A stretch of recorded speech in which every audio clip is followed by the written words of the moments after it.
శ్రోతలకు నమస్కారం. మన ఛానల్కు స్వాగతం. సహస్ర శిరచ్ఛేద అపూర్వ చింతామణి నవల 12వ భాగం. రచన శ్రీ ఇచ్చాపురపు రామచంద్రం గారు. నేను ఆ నాగపురం పేరైనా వినలేదే. మా నగరానికి ఎంత దూరంలో ఉందది? మీ నగరానికి దక్షిణంగా 500 యోజనాల దూరంలో నర్సీనగరం అనే ఒక మహాపట్టణం ఉంది. దానికి ఉత్తర దిశగా మరో 500 యోజనాలు ప్రయాణం చేస్తే మా నాగపురం సంస్థానం ఉంది. సంతోషం రాజకుమారా, ఇంత దూరం ప్రయాణం చేసి నువ్వు మా నగరానికి ఎందుకు రావాల్సి వచ్చింది? 5 ఏళ్ల నుంచి మా నగరానికి ఎవరైనా కొత్తవారు రాబోతే బలి తీసుకుంటున్న ఆ భూతాన్ని నువ్వెలా జయించగలిగావు? నీ రాక వల్ల మా నగరానికి మహోపకారం జరిగింది. హోమాలు, యజ్ఞాలు, సమర్థులు అనిపించుకున్న మాంత్రికుల చేత కార్యాలు ఎన్నో చేయించినా మేము ఆ భూతాన్ని పారద్రోలలేకపోయాం. అలాంటిది ఇవాళ నువ్వు ఆ భూతాన్ని వెళ్ళగొట్టావంటే నీ ధైర్య సాహసాలు ఎంతైనా మెచ్చుకోదగ్గవి. ఆ భూతాన్ని నువ్వు జయించిన వైనం వివరంగా చెబితే మేమెంతో సంతోషిస్తాం అన్నాడు రాజు. విజయుడు చింతామణి ప్రశ్నల గురించి, రాజకుమారుల బలి కావడం గురించి, తానెలా కష్టపడి నర్సీనగరం చేరి మొదటి ప్రశ్నకి జవాబు సంపాదించింది చెప్పేసరికి రాజు, ఔరా, ఇలాంటిది అపూర్వ విషయమే. చింతామణి అనే ఆ రాజకుమార్తె గురువైన బైరాగి నుంచి విన్న ఆ 5 ప్రశ్నలు ఏమిటి అని అడిగాడు. విజయుడు వాటిని వరుసగా వివరించాడు. అది వింటూనే చంద్రసేన మహారాజు ఆవేశం పట్టలేక పళ్ళు పటపటా కొరుకుతూ, ఓరి వంచకుడా, నీ కపట నాటకం అంతటితో తెరపడలేదన్నమాట. నిన్ను దయతలిచి ప్రాణాలతో వదలడం తప్పయింది. నా చావు బతుకులు తెలుసుకొని మళ్ళీ ఈ పట్టణం రాదల్చావన్నమాట. రా, ఈసారి నిన్ను ఈ కత్తికి బలి ఇవ్వక మానను అంటూ వారి నుంచి కత్తి దూసి జులిపించగా విజయుడు అతని ఆగ్రహావేశాలను అర్థం చేసుకోలేక, ప్రభు, నేను వచ్చిన పనిని, ప్రశ్నల వివరాలను తమరు అడిగారని వివరించాను. నా వల్ల అపరాధం ఏమైనా ఉంటే క్షమించండి అన్నాడు వినయంగా. చంద్రసేనుడు ఖడ్గాన్ని మళ్ళీ వరలో ఉంచి, విజయకుమారా, నీ మీద ఆగ్రహమేమీ లేదు. చింతామణి దగ్గర చేరిన ఆ బాలమహర్షి వంచకుడు, దుర్మార్గుడు. నా నగరంలో చేరి నా చేత పరాభవించబడి ప్రాణం దక్కించుకొని పారిపోయాడు. తన ప్రశ్నల మూలంగా నా చావు బతుకులు తెలుసుకొని నేను మరణించి ఉంటే మళ్ళీ ఇక్కడికి వచ్చి తన మంతనాలు సాగించాలని వాడి పన్నాగం అన్నాడు. ప్రభు, ఆ బైరాగికి మీకు ఎటువంటి సంబంధం? వాడు మీ నగరంలో ఉండి చేసిన అపచారమేమిటి? అడిగాడు విజయుడు. ఆ వివరమంతా చెబుతాను. అప్పుడు చింతామణి అడిగిన 2వ ప్రశ్నకి అర్థమేమిటో తెలుస్తుంది. బాలమహర్షి ఎందుకు అడిగించాడో అర్థమవుతుంది అంటూ చంద్రసేన మహారాజు తన జీవితంలో చాలా సంవత్సరాలకి పూర్వం జరిగిన ఒకానొక విచిత్ర సంఘటనని చెప్పడం ప్రారంభించాడు. విజయుడు శ్రద్ధగా వింటున్నాడు. మా తండ్రి తాతల నుంచి మా వంశంలో ఒక ఆచారం వస్తుంది. అదేమిటంటే, మా నగరానికే కాక మా నగరానికి చుట్టుపక్కల ఏ పట్టణానికైనా స్వాముల వారు, తత్వవేత్త, సన్యాసి, బైరాగి, సాధువు ఎవరొచ్చినా సరే మా పెద్దలు స్వయంగా పోయి వారిని ఆహ్వానించడము, రాజమందిరానికి తీసుకొచ్చి పూజించడము, వారి నుంచి తెలుసుకోదగిన మహత్తర విషయాలు తెలుసుకుంటూ కొంతకాలం అతిథులుగా ఉంచుకోవడం, తరువాత వారికి తగిన విధంగా సత్కారం చేసి పంపడము. మా తాతలు గతించారు, తండ్రులు గతించారు, కానీ ఆచారం మాత్రం గతించలేదు. నేను కూడా నగరంలోకి ఏ మహాత్ముడు వచ్చినా రాజమందిరానికి ఆహ్వానించి కొన్ని రోజులు అతిథిగా ఉంచుకొని పూజించి పంపుతూ వస్తున్నాను. మా తండ్రి గారు గతించాక నేను నా 22వ ఏట పట్టాభిషిక్తుడిని అయ్యాను. తండ్రి గారి హయాంలో మంత్రిగా ఉండిన బుద్ధిసాగరుడు తండ్రి గారు పోయిన మరుసటి సంవత్సరమే వృద్ధాప్యం కారణంగా విశ్రాంతి కోరారు. వంశానుక్రమంగా బుద్ధిసాగరుని కొడుకు సుబుద్ధి ఆ స్థానాన్ని తీసుకున్నాడు. సుబుద్ధికి నాకంటే 1-2 సంవత్సరాల కంటే ఎక్కువ వయసు లేదు. ఇంకా పెళ్లి కాలేదు. తండ్రుల స్థానాలను కొడుకులం ఆక్రమించి పరిపాలనా విభాగాన్ని సక్రమంగానే జరిగిస్తున్నాం. మా తల్లిగారైన సులోచనాదేవి నాకు త్వరలో వివాహం జరిపించాలని తొందరపడమే కాకుండా సుబుద్ధిని నిత్యము అంతఃపురానికి పిలిపించి వివాహ విషయం గురించి హెచ్చరించేది. అతను అదే ప్రయత్నంలో ఉన్నాడు. మా మహానగరానికి 12 యోజనాల దూరంలో ఉన్న జయపుర సంస్థానాధీశ్వరుడు ధర్మపాలుడు తన కుమార్తె నిర్మలాదేవికి స్వయంవరం చాటించాడు. మాకు ఆహ్వానం పంపాడు. నాకు వెళ్ళబుద్ధి కాకున్నా సుబుద్ధి మాత్రం ప్రోత్సహించాడు. ఆ విషయంలో మేమిద్దరం కొంచెం తర్కించుకున్నాం. రాజకుమార, 10 మంది రాజకుమారులతో పాటు తమరు కూడా నిర్మలాదేవి స్వయంవరానికి పోవడం ఉచితం. ఆ కన్య రూపురేఖలలో అఖండ విఖ్యాతిని పొంది ఉంది. అటువంటి అందగత్తెను మనం ఎప్పుడూ ఎక్కడా చూసి ఉండమని చదివాను. అందుచేతనే ప్రభువులను ఇంతగా ఒత్తిడి చేయవలసి వచ్చింది అన్నాడు మంత్రి. సుబుద్ధి, నువ్వు తెలుసుకున్న విషయం యథార్థమే కావచ్చు, కానీ వివాహ సందర్భంలో పోటీలు, పరీక్షలు, స్వయంవరాలు మొదలైన వాటిని నేను అంగీకరించను. ఎందువల్లనంటే ఎందరో రాజకుమారులలో స్వయంవర విజయం ఒకరిదే అవుతుంది, మిగిలిన వారందరికీ ఓటమే. అది ఎంత చిన్నతనం అనిపిస్తుంది వారికి. అలాంటి అవమానాలకు మనం ఎందుకు అనవసరంగా గురి కావడం? తమరు చెప్పింది సత్యమే, కానీ మనం వెళ్ళని సందర్భంలో ఒకవేళ వెళ్ళి ఉంటే మనమే విజయం పొందే వాళ్ళమేమో. అయ్యో, వెళ్ళి ఉండవలసింది అన్న అసంతృప్తి మనసుని పీడించవచ్చు. అదృష్టాన్ని పరీక్షించుకునే అవకాశాన్ని జారవిడుచుకోవడం అవుతుంది. వెళ్ళకపోతే అందుకే తమరు వెళ్ళాలి. పోటీలలోనూ స్వయంవరంలోనూ విజయం పొందని వారు అసమర్థులని, అనర్హులని భావించేవారు అవివేకులే అవుతారు. అలాంటి వారిని పట్టించుకోనక్కర్లేదు. అతని మాటలు సమంజసంగానే తోచాయి. అందుచేత అతన్ని కాదనలేక నీ ఇష్ట ప్రకారమే కాని అనేశాను. మంత్రితో పాటు మా తల్లి కూడా ఆనందించారు. ధనపాలుడి పేరుకి తగ్గట్టే ధనవంతుడని అతను ఆ స్వయంవరానికి చేసిన ఏర్పాట్ల వల్ల అర్థమైంది. ఏ నగరం, ఏ భవనాలు అతని ఐశ్వర్యంలో సగమైనా ఉండదు. మాది స్వయంవర మండపం అయితే మాయసభనే గుర్తు తెచ్చేలా ఉంది. సుమారు 1000 మంది రాజకుమారులు స్వయంవరానికి రావించబడ్డారు. ఆ మహాసభలో నేను కూర్చున్నాను. అందాల పాలవెల్లి అని జగద్విఖ్యాతి పొందిన నిర్మలాదేవి సౌందర్య సంపదను ఎన్ని కళ్ళతో తిలకించాలో. ఆమెచే అందరిలోనూ వర్ణించబడే భాగ్యశాలి ఎవరో. ధనపాల మహారాజు ఉపోద్ఘాత వచనాల అనంతరం నిజంగానే అందాల పాలవెల్లి, ఆదిదేవుని అసమాన కళా సృష్టి అనదగిన నిర్మలాదేవి ఒక చెలికత్తె వెంట తలదించుకొని హంసనడకలతో వస్తుంటే విధాత నాకు 1000 కళ్ళివ్వలేదే అని విచారించాను.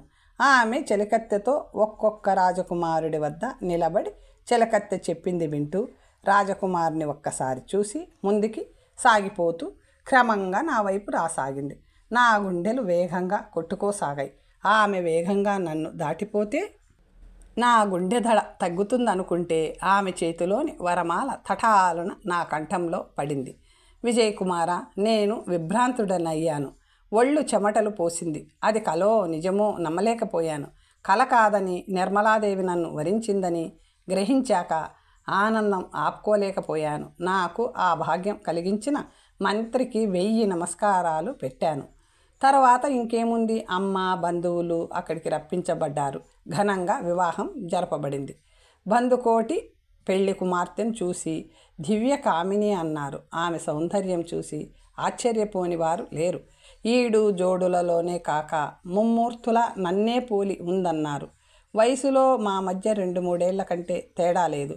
ఒళ్ళు, కళ్ళు, పొడవు, రంగు అన్నిటిలోనూ నేను ఆమెనట, ఆమె నేనేనట బంధువులందరూ విడ్డూరంగా చెప్పుకున్నారు. వివాహం జరిగాక కొన్నాళ్ళు అత్తారింటి దగ్గరే వేడుకలతోనూ ఉత్సవాలతోనూ జరిపి ఒక శుభముహూర్తంలో మా ఊరు బయలుదేరాం. 2 వైపులా జనము 1000 మందికి పైగా ఉన్నాం. గుర్రాలు, బళ్ళు, మేనాలు, మంగళవాయిద్యాలు, ముందర కాల్బలం, వెనుక అశ్వదళం, తర్వాత మేనాలు, వాటి మధ్యలో పెళ్లి కుమార్తె నిర్మల ఉండే పల్లకి, వారి వెనుక నేనొక ఉత్తమాశ్వం మీద ఉన్నాను. నా వెనుక ఒంటెలు, ఏనుగులు మొదలైన వాటి మీద సామానులు, వారు వెనుక మళ్ళీ కాల్బలం. ఇలా ప్రయాణం చేస్తూ మధ్య మధ్య విడుదలు చేస్తూ 12 యోజనాలలో 6 యోజనాలు గడిచాయి. మహానగరంలో మమ్మల్ని ఆహ్వానించడానికి సుబుద్ధి ఉత్సాహంతో అలంకరణలు మొదలైన ఏర్పాట్లు చేస్తున్నాడు.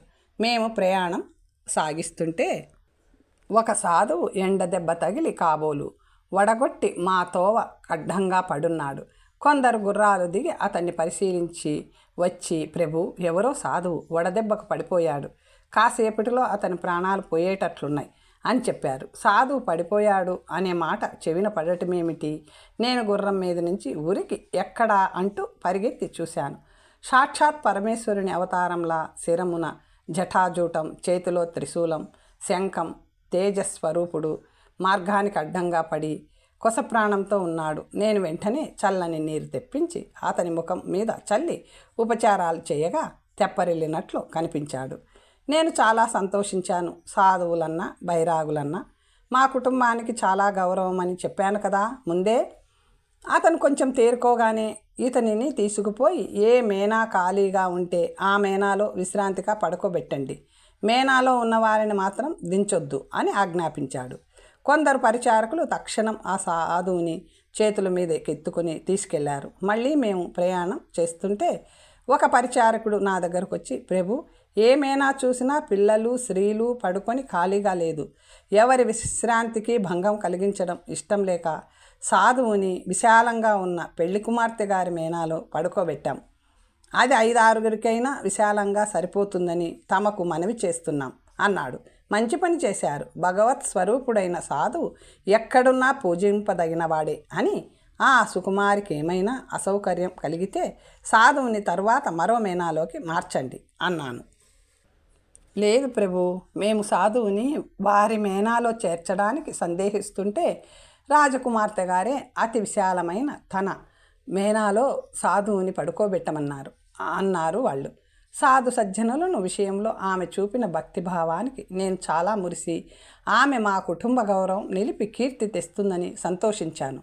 మేము ప్రయాణం సాగిస్తున్నాం. ఆనాడు పౌర్ణమి కావడంతో పిండారబోసినట్లున్న వెన్నెల కాస్తూ ఏ వైపు చూసినా ప్రకృతి అతి రమణీయంగా ఉంది. వెన్నెల్లో అడవిలో ప్రయాణం ఉల్లాసంగా ఉంది. తెల్లవారేసరికి నగరం చేరాం. మంగళ తోరణాలు, ముగ్గులు, ముత్తైదువులు, హారతులు, శుభాంగనల నృత్య గీతాలు, మల్లుల సాము, గరిడీలు, మంగళ వాయిద్యాలు, నగరమంతా కన్నుల పండుగగా ఉంది. కోటవాకిట నేను నా పరివారం నిలిచాం. మేనాలు దించబడ్డాయి. అంతఃపుర కాంతలంతా వచ్చి పెళ్లి కూతురి మేనా దగ్గర మూగారు. హారతులు పట్టిన కాంతలు పాటలు ప్రారంభించారు. మా అమ్మ సులోచనాదేవి నేను గుర్రం దిగడానికి చేయూతనిచ్చి, నాయన, నువ్వు వచ్చే వరకు నీ రాణి యువతలకి రారాదు, ఇద్దరూ కలిసి కోటలో ప్రవేశించాలి అని నన్ను పెళ్లి కూతురి మేనా దగ్గరకు నడిపించుకెళ్ళి తానే తెరలు తొలగించి, రా పెళ్లి కూతురా, నీ మొగుడొచ్చి నిలిచాడు అంటూ చేతులు లోపలకు అందించింది. కానీ ఎవ్వరూ ఆ చేతిలోనూ అందుకోలేదు. ఇంత సిగ్గైతే ఎలాగమ్మా, రాజుగారికి నిలువు జీతం ఎంతసేపు అంటూ కొందరు పడుచు పిల్లలు పెళ్లి కూతుర్ని లాక్కు రావాలని మేనాలో దూరారు. ఏది, ఎక్కడా పెళ్లి కూతురే లేదే అంటూ వాళ్ళు గొల్లుమంటూ యువతలికి ఉరికారు. ఆ పెళ్లి కూతురు లేదా అంటూ మా అమ్మ మేనాలోకి వెళ్ళి తిరిగి వచ్చింది. ఇదేం ఘోరం, నిర్మలాదేవి లేదు, ఏమైనట్టు అంటూ ఆవిడ నిర్ఘాతపోయింది. నాకు సాధువు సంగతి గుర్తొచ్చింది. సాధువు ఉన్నాడా? డంకు తికతో గద్గద స్వరముతో అడిగాను. సాధువు లేడు, సన్యాసి లేడు అంది మా అమ్మ నిస్పృహతో. విజయకుమార, అప్పటి నా స్థితి ఎలా ఉంటుందో నువ్వే ఊహించుకోవాలి. తల తిరిగిపోతూ కళ్ళు చీకట్లు కమ్మాయి. ఏమనుకోవాలి, ఏం చెయ్యాలి, ఏమీ అర్థం కావడం లేదు. ఈ వార్త నిమిషంలో అందరికీ చేరిపోయింది. పెళ్లి కూతురు పరారైంది. ఒకరు ఎవరో సాధువు, మరొకరు ఏం పాపమో ఇంకొకరు మహామాయ, వేరొకరు. ఇలా ఎవరికి తోచినట్లు వారు వ్యంగ్యంగా గూఢార్థం ధ్వనింపచేస్తూ సానుభూతి ప్రదర్శించసాగారు. కొందరు గుసగుసలు మొదలుపెట్టారు. ఈ దుర్వార్త విని సుబుద్ధి మా దగ్గరకు పరిగెత్తుకొచ్చాడు. దేవి నిర్మల కనిపించడం లేదా? నేను తడబడుతున్న గొంతుకతో అతనికి విషయమంతా వివరించాను. సుబుద్ధి తిరిగి నగరం చేరుకునే వరకు నాకు ఆ బైరాగి ధ్యాసే లేకపోయింది. తీరా ఇక్కడికి వచ్చాక చూస్తే ఆమె లేదు. బోయలను అడిగితే మాకేమీ తెలియదు, మేనా ఎక్కడా దించలేదు అంటున్నారు. మొదటి నుంచి మా కుటుంబానికి సాధు సజ్జనులు ఎందుండే భక్తి గౌరవాలు తెలిసిన సుబుద్ధి నేను చేసిన పనికి ఆశ్చర్యపడలేదు. కానీ ఆ ఘోరం గురించి కొంచెం సేపు తీవ్రంగా ఆలోచించాడు. నాకైతే మతిపోయి బుర్ర పనిచేయడం మానేసింది. మానహాని లోకనింద అన్నట్లు తయారయింది నా బతుకు. ఆ మహామాయ ఏమిటో నాకు అర్థం కాలేదు. 1000 మంది రాజకుమారుల స్వయంవరంలో అపరంజి బొమ్మ లాంటి రాజకుమార్తెచే వరించబడి వివాహం చేసుకుని మందిరంలో అడుగుపెట్టకముందే ఆమెను పోగొట్టుకున్నానే అన్న విచారం, జనం అనుకుంటున్న మాటలకు అవమానం, రెండింటితోనూ తలెత్తలేకపోతున్నాను. అప్పుడు ప్రభు ఆలోచించి ప్రయోజనం లేదు, అనుమతివ్వండి, నేనిప్పుడే సైనిక బలాలతో పోయి ఆమె ఎక్కడున్నా ఎందరు రాజులనైనా జయించైనా సరే మీ సతిని మీకు చేర్చుతాను అన్నాడు సుబుద్ధి. ఎవరికీ చెప్పకుండా మార్గమధ్యంలో మాయమైన పడుచును పట్టి తీసుకురావడం ఏమంత మర్యాద గౌరవప్రదము అయిన పని కాదేమో అన్నారు మా అమ్మగారు. నా తల నేలకేసి కొట్టుకు చద్దామా అన్నంత అభిమానం కలిగింది నాకు. అవును సుబుద్ధి, ఆ రాజకుమార్తె గురించి మనం ప్రయత్నం చేయడం అనవసరం. అమ్మగారు చెప్పిందే సత్యం అన్నాను. పెళ్లి కూతురి ఆత్మీయులు కొందరు ముందుకొచ్చి నిజానిజాలు తెలుసుకోకుండా ఆమె మీద అభాండం వేయడం అన్యాయం. ఆమె కోసం ప్రయత్నం చేయడం మీకు అనవసరమైతే మాకు అవసరం. మాకు సైనికులు లేరా, యుద్ధ బలగాలు లేవా అన్నారు. ప్రభు, నా మనవి కొంచెం ఆలకించండి, ఏదో చెప్పబోయాడు మంత్రి సుబుద్ధి. వద్దొద్దు, నువ్వేమీ చెప్పొద్దు, మనకు ఆ యువతి ప్రమేయం ఎంత మాత్రం అవసరం లేదు అనేశాను. ఇది ప్రభువులు ఆగ్రహించవలసిన సమయం కాదు. విషయం పూర్తిగా తెలుసుకున్న తరువాత తమరేం చేసినా చెల్లుతుంది. పెళ్లి కుమార్తె కనిపింపకపోవడం ఇప్పుడు ఉభయ వంశాలకి కీర్తిభంగం, అప్రతిష్ట. అయినా సరే దానికి బాధ్యులైన వారు వేరే ఉన్నారు. నువ్వు అధికంగా చెప్పకు. రాజకుటుంబానికి అపకీర్తి రానున్న సందర్భంలో మంత్రి స్వతంత్రంగా ఏమైనా చేయవచ్చునని చట్టం చెబుతుంది. కనుక ప్రభువులకు ఆగ్రహం కలిగినా సరే రాజకుటుంబ గౌరవాన్ని నిలపడం కోసం, రాణిగారి రక్షణ కోసం రాజాజ్ఞను ధిక్కరించడమే. అయినా నేనిప్పుడే సైన్యంతో పోయి పెళ్లి కూతురు ఏమైందో తెలుసుకుంటాను, సాధిస్తాను అని అతను నా జవాబుకి ఎదురు చూడకుండా వెళ్ళిపోయాడు. అత్తవారు ఆత్మీయులు కూడా ఒక్కొక్కరు మౌనంగా అక్కడి నుంచి వెళ్ళిపోయారు. నేను ఎవరితోనూ మాట్లాడకుండా ఏకాంత మందిరానికి వెళ్ళిపోయాను. ఎక్కడి వేడుకలక్కడే చప్పగా చల్లారిపోయాయి. నా మనసు వికలమైపోయింది. తిండి మీదికి కూడా మనసు పోలేదు. నా బుద్ధి పరిపరి విధాల పోసాగింది. ఆ స్వయంవరానికి వద్దనుకొని కూడా ఎందుకు వెళ్ళాను? ఆ సౌందర్యవతి స్వయంవరంలో నన్నెందుకు వరించాలి? అవి ఊహించనివే అయినా వరించి ఈ వంచన ఏమిటి? అపజయం పొందిన అక్కసుతో స్వయంవరంలో భంగపడిన రాజకుమారులు ఎవరైనా ఈ దుర్మార్గం తలపెట్టి ఉంటారా? అందుకు అవకాశం లేదే. పగవాళ్ళు చొరడానికే వీలు లేనంతగా ఉండే నా పరివారం ఎవరైనా అలా ప్రయత్నించినా ఆమె ఎంత గోల చేస్తుంది? దీనిని బట్టి ఈ పని ఆమె అంగీకారం మీదే జరిగి ఉంటుందనుకోక తప్పదు. భగవత్ స్వరూపుడని భావించి ఆమె మేనాలో చేర్చిన బైరాగి ఏమయ్యాడు? నిర్మలాదేవి ఆ దృశ్యానికి బైరాగి మాయమవడానికి సంబంధం ఏమన్నా ఉందా అని అనేక విధాల నేను ఆలోచిస్తుంటే మా అమ్మగారు స్వయంగా నాకు గ్లాసుతో పళ్ళరసం తెచ్చి, రోజంతా ఏమీ తినకుండా ఉన్నావు, ఈ రసమైనా తీసుకొని విశ్రాంతిగా పడుకోనాయనా అంది. నాకేమీ వద్దులే అమ్మా, నన్ను బలవంత పెట్టకు అన్నాను. ఇప్పటికే చాలా రాత్రి గడిచింది. ఈ కాస్త రసమన్న తీసుకొని పడుకోకపోతే ఆరోగ్యం చెడుతుంది నాయనా. దైవికంగా జరిగిన దానికి ఎంత విచారించి ఏం లాభం? నీ వివాహం ఎలాంటి దైవికమో ఇది అలాంటిదే అని మనసు సరిపెట్టుకోవాలి. అలాంటి రాజకుమార్తెలు ఎందరూ నిన్ను వరించరు. నాకిప్పుడు ఏమీ చెప్పకమ్మా, నువ్వు వెళ్ళి పడుకో. సుబుద్ధి నగరం వదిలి పోయాడటనా అడిగాను. 1000 మంది భటులతో సహా వెళ్ళాడు. ధనపాల మహారాజు సైన్యాలు కొన్ని బయలుదేరాయి. మనకి సంభవించిన విపత్తు గురించి నగరమంతా అట్టుడికినట్లు ఉడికిపోతుంది. నేనొక నిట్టూర్పు విడవడం కంటే ఏమీ చేయలేక సుబుద్ధి చెప్పిన మాట వినకుండా వెళ్ళాడు అన్నాను. కానీ వచ్చిన అపవాదేలాగూ పోదు, విషయం ఏమైనా తెలుస్తుంది అన్నది అమ్మ. సుబుద్ధి మనసు నొప్పించే మాట నేనేమైనా అన్నానా అమ్మా? అతనెప్పుడూ అలా తోలనాడలేదు. అయిపోయింది కదా, నువ్వు ఈ రసం త్రాగే వరకు నేను వెళ్ళేది లేదు అన్నది అమ్మ అలా బలవంతం చేయడంతో ఆ పళ్ళరసం తాగక తప్పలేదు. నేను తాగాక ఆమె వెళ్ళిపోయింది. మిగిలిన రాత్రి కూడా నాకు నిద్ర పట్టలేదు. నేను నిద్రపోలేదని తెల్లవారడం మానేయదు కదా. ఆ రాత్రే కాదు, తరువాత నాకు అలాంటి నిద్రలేని రాత్రులు అనేకం.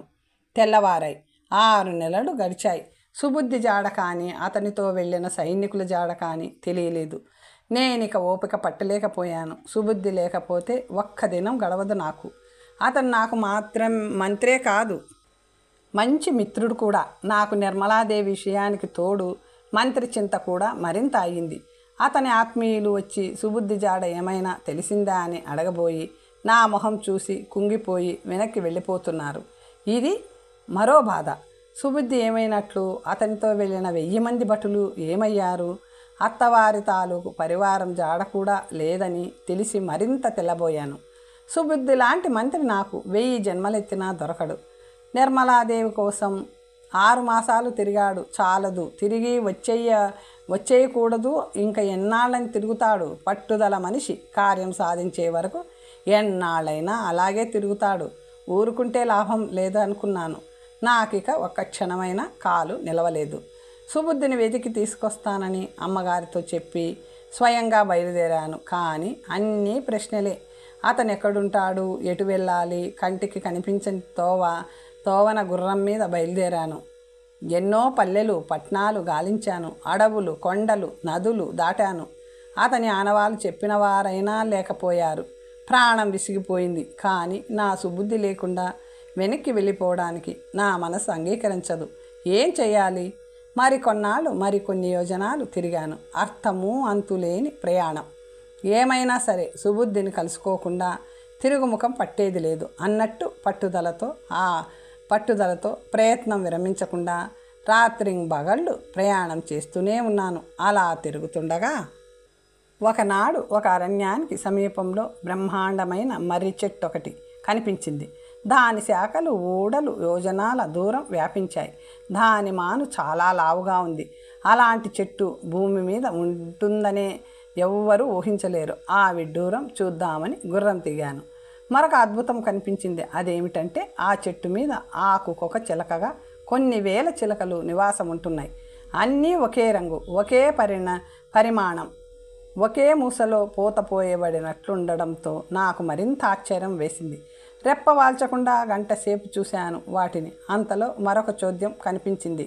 ఆ చెట్టుకి ఆజానుబాహువైన మనిషి అవలీలగా ప్రవేశించగలిగేంత పెద్ద తొర్ర ఉంది.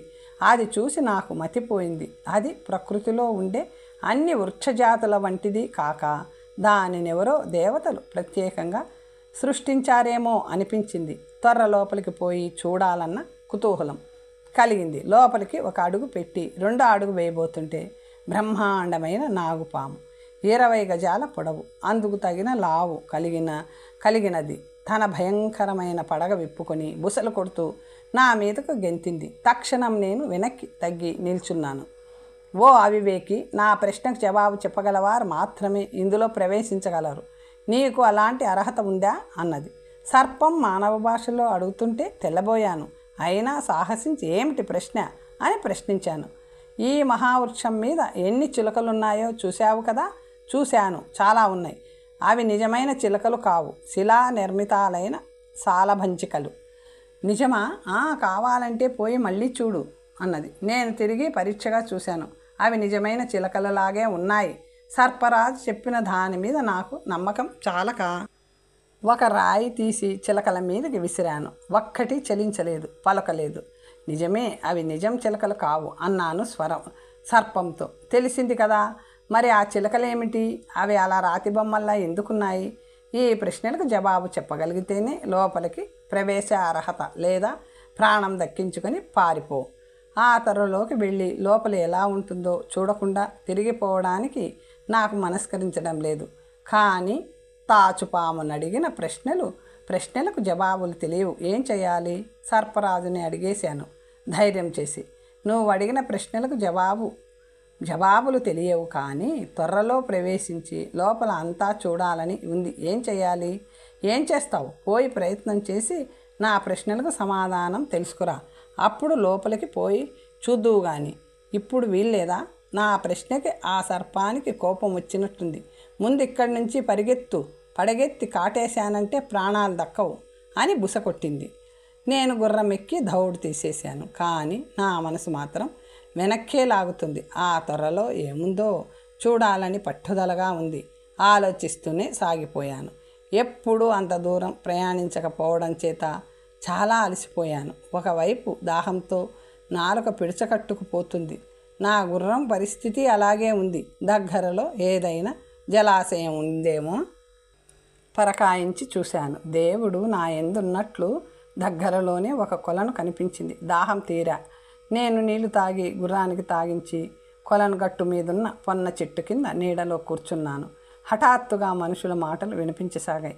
ఆ మాటలు ఆ పొన్న చెట్టు మీద నుంచే వినిపిస్తున్నట్లు అనిపించి తల పైకెత్తి చూశాను. ఆ చెట్టు మీద మనుషులెవరూ లేరు, కానీ పావురాల జంట ఒకటి ఉంది. అవే మానవ కంఠంతో మాట్లాడుకుంటుంటే నాకు ఆశ్చర్యం కలిగింది. చెలి, ఈ చెట్టు కింద కూర్చున్న మహారాజు ఎవరో నీకు తెలుసా? ఆ సంభాషణ నా గురించే అని తెలియడంతో వాటి మాటలు శ్రద్ధగా వినసాగాను. నాకు తెలియదు ప్రియా, నీకు తెలిసేమో చెప్పు. మహాపురాధీశ్వరుడు చంద్రసేనుడు. ఓహో, అంతటి రాజు ఈ నిర్మానుష్య ప్రాంతానికి ఎందుకు రావలసి వచ్చింది? రాణి నిర్మలాదేవి కోసం మంత్రి బయలుదేరితే ఆ మంత్రిని వెతుకుతూ ఈ మహారాజు అడవులలో పడి తిరుగుతున్నాడు. అయ్యో, మంత్రి అతని పరివారము శిలాప్రతిమలై చిలకలుగా ఈ దగ్గరలో ఉన్న మర్రి చెట్టును ఆశ్రయించిన విషయం ఇదంతా ధర్మార్గుడైన ఆ బైరాగి తంత్రమనే సంగతి అతనికి ఎలా తెలుస్తాయి అనేసి ఆ పావురాలు రెండు ఒకదాని వెంట మరొకటి ఆ చెట్టు కొమ్మ మీద నుంచి ఎగిరిపోయాయి. నేను విభ్రాంతుడినయ్యాను. చిలకలన్నీ నా మంత్రి పరివారమేనా? ఏమిటి ఈ ఘోరం? వాళ్ళందరూ అలా రాతి చిలకలై అయ్యేందుకు పోయారా? ఈ దుర్మార్గమంతా చేసిన ఆ బైరాగి ఎవరు? అయ్యో, ఆ పావురాలు. ఈ వివరాలు కూడా చెప్పిపోతే బాగుండునే. సుబుద్ధి ఇన్నాళ్ళైనా తిరిగి రాకపోవడానికి ఇదే కారణం అని నాలో నేను విచారించాను. అయితే ఆ సమాచారం తెలిసినందుకు పావురాలకి కృతజ్ఞతలు తెలుపుకొని తిరిగి మర్రి చెట్టు దగ్గరికి పోయాను. నాగరాజా, నేనొచ్చాను అని తొర్ర ముందు చెప్పాను. లోపల నుంచి కాలసర్పం బుసలు కొట్టుకుంటూ పడగ బయటికి పెట్టింది. వచ్చావు సరే, నా ప్రశ్నలకి బదులు చెప్పగలవా? చెప్పగలను అన్నాను. ఈ మర్రి చెట్టు మీద రాతి బొమ్మలుగా ఉన్న చిలకలన్నీ ఎవరు? అవి అలా ఎందుకు ఉన్నాయి? ఆ చిలకలన్నీ చంద్రపాల మహారాజు యొక్క సైనిక బలాలు. అతని మంత్రి సుబుద్ధి బైరాగి మాయాజాలం వల్ల అలా అయ్యారు. భేష్, సరిగా చెప్పావు. ఇక నీకడ్డు లేదు, ప్రవేశించు అంటూ సర్పరాజు త్వరలో పక్కకి తప్పుకొని నాకు తోవ ఇచ్చింది. గుర్రాన్ని బయట కట్టి నేను లోపలకు ప్రవేశించాను. అదొక సొరంగ మార్గం. ఎంత నడిచినా తరగడం లేదు. చీకటిగా ఉన్న లెక్క చేయకుండా ధైర్యంగా ముందుకు సాగిపోయాను. చీకటిని చీల్చుకుంటూ ముందుకు వెళ్తుంటే వెలుతురు దగ్గరవుతున్నట్లుగా తోచింది. అంత మర్రి చెట్టు ఏమిటి? ఆ చెట్టు కింద తొర్రేమిటి? ఆ తొర్రలో ఈ సొరంగం ఏమిటి? ఆలోచిస్తూనే నడవసాగాను. వెలుతురు దగ్గర అవుతుంది కనుక సొరంగ మార్గానికి అంతు గమ్యము ఉండి తీరాలి అని ఉత్సాహంతో నడవగా ఒక అందమైన మందిరం కనిపించింది. ఇక్కడ ఈ త్వరలోని సొరంగంలో సుందర మందిరం నాకేమిటో కలలా అనిపించింది. ఏదైనా ప్రమాదంలో చిక్కుకుంటానేమో అని భయం వేసింది. నా మంత్రికి పరివారానికి పట్టిన దుస్థితి నాకు కూడా కలగదు కదా అని అనుమానం వచ్చింది. అయినా అంత దూరం వచ్చాక అసలు విషయం తెలుసుకోకుండా మళ్ళీ పోవడం జరగదు కనుక మెల్లగా ఆ మందిరంలో ప్రవేశించాను. మందిరంలో 4-5 విశాలమైన గదులు, నేల మీద రమ్యమైన తివాసీలు, సోఫాలు, వాటి కటు ఇటు పూల కుండీలు, వాటికి దగ్గరగా నిలువుటద్దాలు, వాటి పక్కన శృంగార పటాలు, ముక్మల్ పరుపులు, దిండ్లతో మృదువైన పాన్పులు. అదొక విలాస మందిరంలా ఉంది. రాజాదిరాజులలో, విలాస పురుషులలో విశ్రమించే ఏకాంత స్థలమై ఉంటుందనుకున్నాను. కానీ ఎక్కడా మనుషులు అలికిడి లేదు. 2-3 గదులు దాటిపోయాను. ఒక గదిలో నుంచి స్త్రీ ఆర్తనాదం, ఆమె గద్గద స్వరం వినిపించాయి. నా గుండెలు జల్లుమన్నాయి. నేనక్కడి వారి కళ్ళ పడితే ప్రమాదమని తెలుసుకొని ఆ ఆర్తనాదం ఏం చేయాలా అని ఆలోచిస్తుంటే 2వ మనిషి గొంతుక కూడా వినిపించింది. తక్షణం వెనక్కి తగ్గాను. గదికి పక్కగా ఖాళీ స్థలంలో గుబురుగా పెరిగిన గున్న మామిడి చెట్ల గుబురులో గువ్వలా దాక్కొని కూర్చున్నాను. అయినా వారి మాటల్ని ఆ గదిలో నుంచి నేనున్న చోటికి చక్కగా వినబడుతూనే ఉన్నాయి. ఆ గదిలో ఒక స్త్రీ ఒక పురుషుడు ఉన్నారని అర్థమైంది. వారి సంభాషణలు నాకు వినబడసాగాయి. తర్వాత కథ వచ్చే భాగంలో తెలుసుకుందాం.